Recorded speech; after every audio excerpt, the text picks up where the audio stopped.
भैरवपुर गांव में सूरज डूबते ही जैसे जान निकल जाती थी।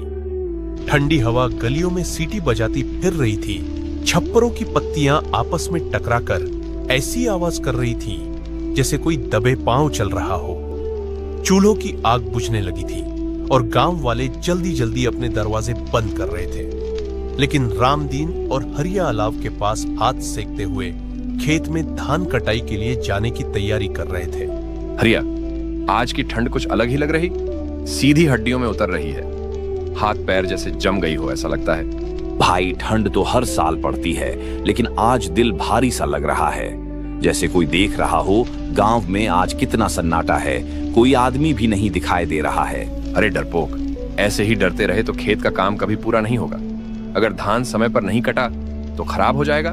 दोनों बात कर ही रहे थे कि दूर कहीं से कुत्तों के रोने की आवाज आती है। फिर अचानक चारों तरफ सन्नाटा फैल जाता है। सिर्फ सन्नाटा फैल जाता है। सिर्फ पेड़ों के पत्ते हवा से चरमराते सुनाई दे रहे थे। भाई, कुत्ते भी रो रो कर चुप हो गए। मुझे तो आज की रात ठीक नहीं लग रही है। हरिया, तू बेकार में डर रहा है। ऐसा कुछ भी नहीं होता। हमारे बाप दादा रात में ही धान कटाई के लिए जाते थे और सुबह तक पूरा खेत काट देते थे। हरिया, अब हम भी खेत जाते हैं। दोनों दरांती कंधे पर रखे खेत की तरफ चल पड़ते हैं। कोहरा जमीन से उठकर घुटनों तक आ गया था। हर कदम के साथ पांव की आवाज दब रही थी। हरिया इधर उधर देखते हुए, रामदीन, अगर जल्दी काम निपटा लें तो ठीक रहेगा। ठंड सीधी हड्डियों में उतर रही है, ऐसे में तो हाथ पैर भी काम नहीं करेंगे। अरे हरिया, पहले खेत तो पहुंच जाते हैं, फिर देखेंगे काम कितना होता है। बाकी का काम कल कर देंगे। हाँ ठीक है रामदीन, तेरी मर्जी। वैसे आज रात काफी अंधेरी लग रही है, घर से बत्ती लाना तो भूल गई। दोनों एक दूसरे से बात करते हुए खेत में पहुंचते हैं। धान की फसल के बीच अजीब सी सरसराहट होने लगी।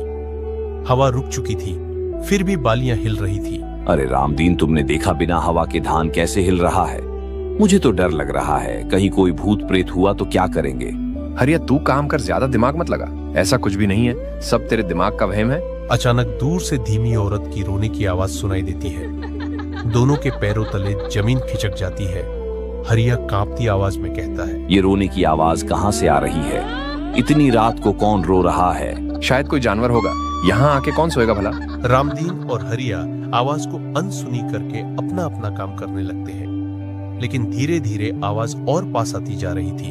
उन दोनों की जिंदगी में एक ऐसा मोड़ आने वाला था कि सुनने वालों के रोंगटे खड़े हो जाए। धीरे धीरे कोहरे के बीच एक औरत की परछाई दिखी।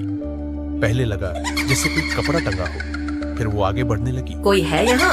मुझे बहुत ठंड लग रही है, कोई मेरी मदद करो, मैं अकेली हूँ।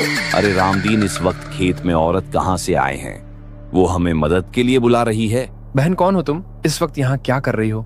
वो भी इतनी ठंडी में कहीं जाना है क्या आपको? लेकिन सामने कोई जवाब नहीं आता। वो औरत पास आती है, चेहरा आधा धुंध में छिपा हुआ था। मुझे रास्ता दिखा दो, मैं भटक गई हूँ। जैसे ही वो औरत पास आई, हरिया की नजर नीचे गई। हरिया फुसफुसाते हुए, रामदीन, नीचे देखो, इसके पैर जमीन को छू नहीं रहे, ये हवा में खड़ी है। चुप कर तू, ये कोई इंसान नहीं है, धीरे बोल, वो सुन लेगी। तुम भी वही हो जहाँ पहले थे रामदीन? तू शारदा है ना, जिसकी लाश सालों पहले खेत में मिली थी? लोग कहते थे शारदा की लाश खेतों में मिली है, लेकिन उसके शरीर पे कोई घाव का निशान नहीं था। फिर वो मरी कैसे? हाँ, मैं वही हूँ जिसे ठंड में मरने छोड़ दिया गया था। मैंने सभी गांव वालों से मदद मांगी थी, लेकिन कोई आगे नहीं आया। दोनों वहां से भागने की कोशिश करते हैं, लेकिन चारों तरफ खेत घूमने लगे। रास्ता गोल हो गया। दोनों जितना भागने की कोशिश कर रहे थे, लेकिन वापस उसी जगह आकर